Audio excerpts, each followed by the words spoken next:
Hey everybody, welcome back to the Comic Wall. It's your girl, the Outcast Angel, and today let's talk about issue 4 of Stellar by Joseph Keatinge and Bret Blevins. Now, this issue was a little more confusing than the last, only because it was a little vague in its uh, story, I guess, if I'm making sense.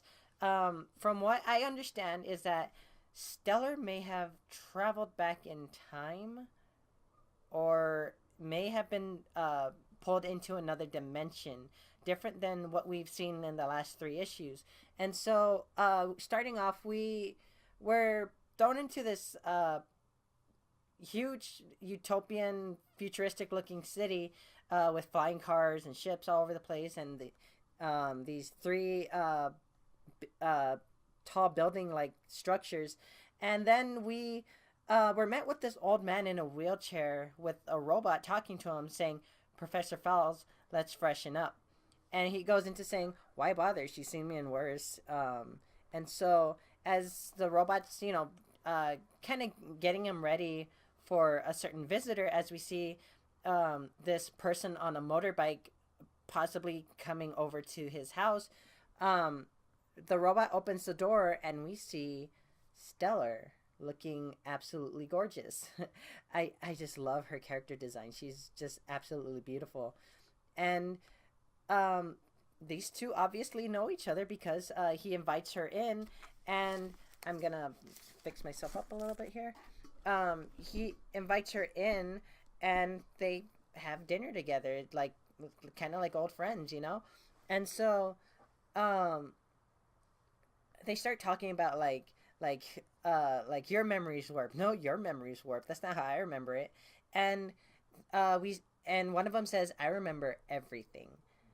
And as they say that, there's this picture of Stellar as she looked in issue 3 and Professor Fowles, or his name is actually Tobias. So we see both of them in this picture, possibly when they first met, or possibly like where whenever issue 3 ended, you know.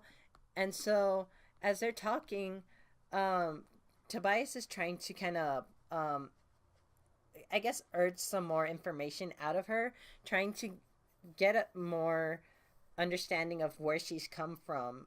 And I mean, seeing how much he's aged, he's been trying for a long time, and she just doesn't want to. She says, "Trust me on this one, please.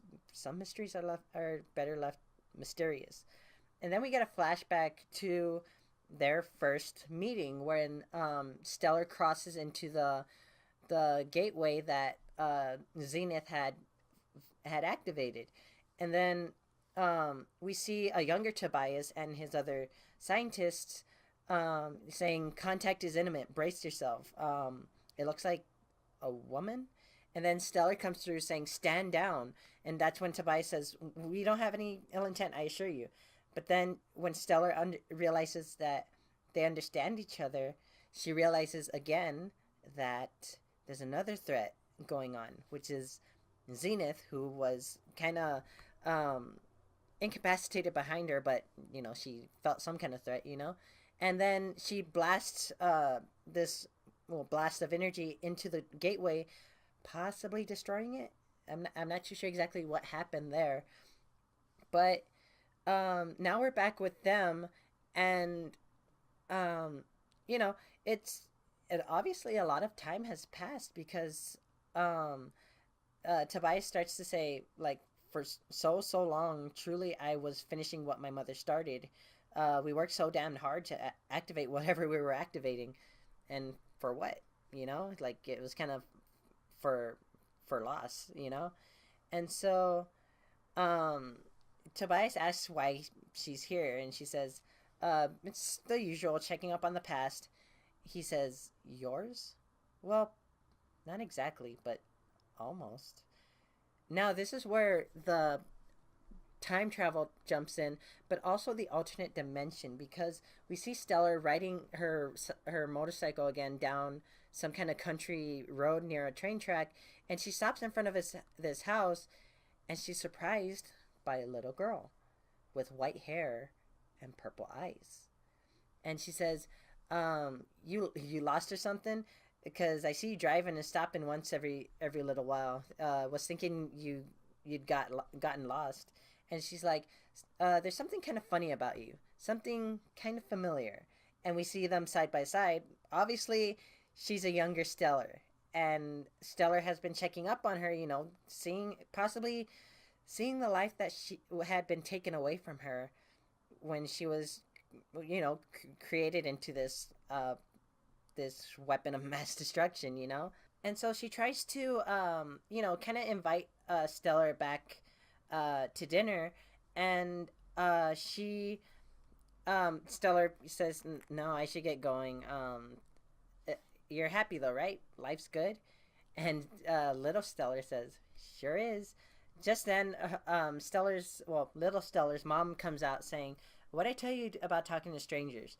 And that's when little Stellar says, "Don't she look like you?" And she says, "Couldn't say. Even still, she might seem familiar, but you can never tell." And little Stellar says, "Maybe she's also a real kind lady. Maybe she's a monster," the mom says. And Stellar rides off.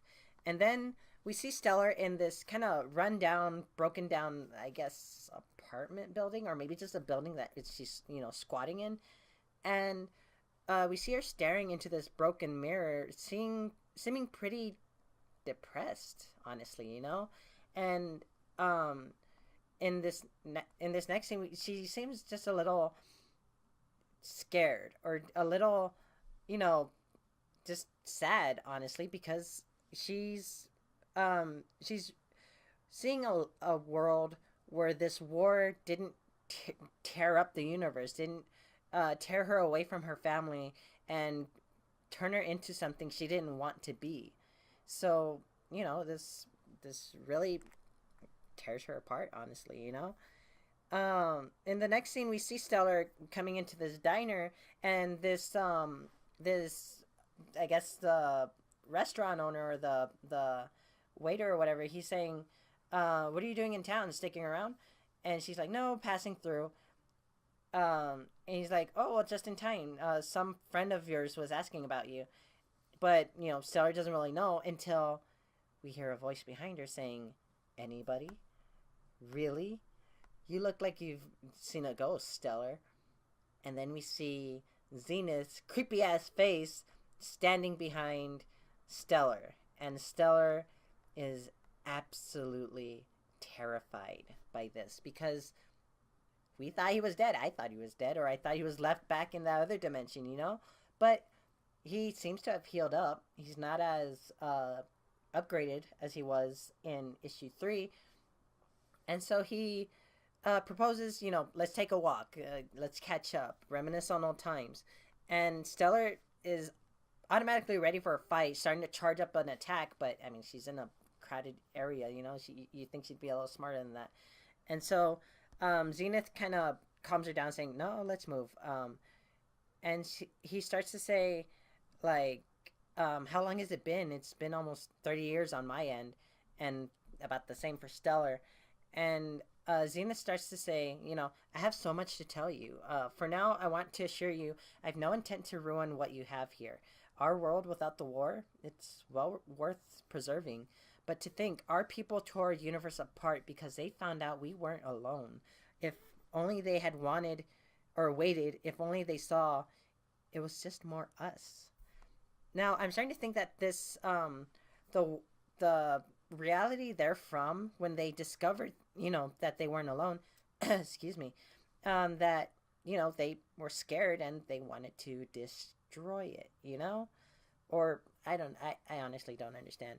But anyway, Xena starts to say, like, "I wasn't thrilled with your grand escape, but, we've seen enough war, haven't we? Time for something smaller scale. Something closer to home. Something you would always remember." And Stella realizes this with fear in her eyes. And then we cut to the last page of this issue, where these robots are storming a house that's on fire.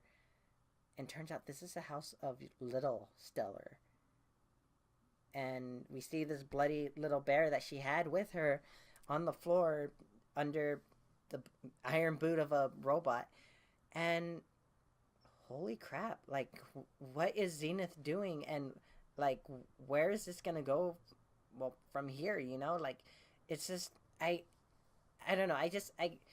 I'm having a hard time gripping the story, but I'm sure it's just one of those stories that it needs to build up throughout the whole series, even though it's going to be a miniseries, because I recently saw that it was a 6-part miniseries, and so it's kind of just how it's gonna work out. So that's the end of this video. Thank you guys for watching. I hope you guys liked it, and if you did, drop a like, show the love, hit that subscribe button to get more of my videos, ring the bell to get notifications on when I post new videos, so that way you guys stay updated and don't miss out.